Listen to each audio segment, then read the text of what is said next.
Villagers are trying to make sense of this ruthless and on many counts inexplicable attack.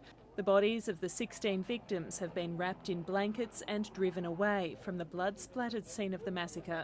It's alleged the soldier left his base in southern Kandahar province shortly after 3 in the morning, stalked homes, killing those inside, and then set some of the bodies on fire. We pledge to all the noble people of Afghanistan our commitment to a rapid and thorough investigation. If he did this deliberately, he should be punished with death. Otherwise, it will raise many questions, and it will help the Taliban benefit, and they will become stronger. Afghanistan's Taliban insurgents have vowed revenge against sick-minded American savages. The US President Barack Obama called his Afghan counterpart Hamid Karzai and released a statement.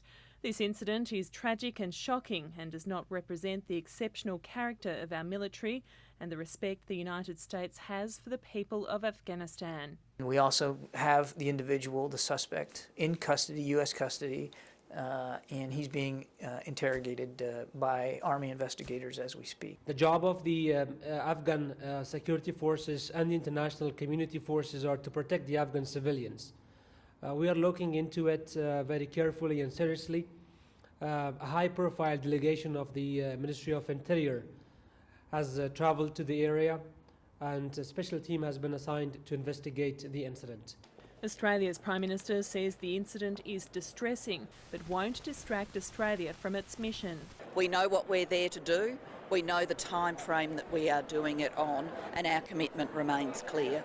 The war in Afghanistan is now in its 11th year. Civilian deaths are one of the main sources of tension between Kabul and Washington, but there have been many other flashpoints. In January, video posted on the internet showed US soldiers urinating on Taliban corpses. And last month, US soldiers burned copies of the Quran, provoking deadly protests. 6 American soldiers were killed by their Afghan colleagues in the wake of the Quran burning. But the nature of the latest violence is unprecedented. A senior US military official says the alleged killer is a 38-year-old staff sergeant married with 2 children. He'd served 3 tours of duty in Iraq and was deployed to Afghanistan for the first time in December. Obviously, incidents such as these undermine the population's trust in the coalition forces. That trust is there because we're helping the Afghan people, and the Afghan people understand that they need our efforts in order to create a better future.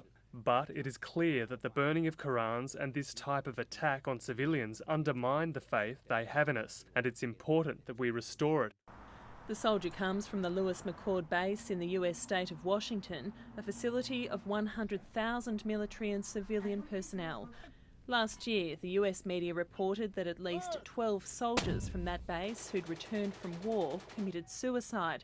Some in the US are questioning what they say is high rates of deployment and the unpredictable impact it has on soldiers.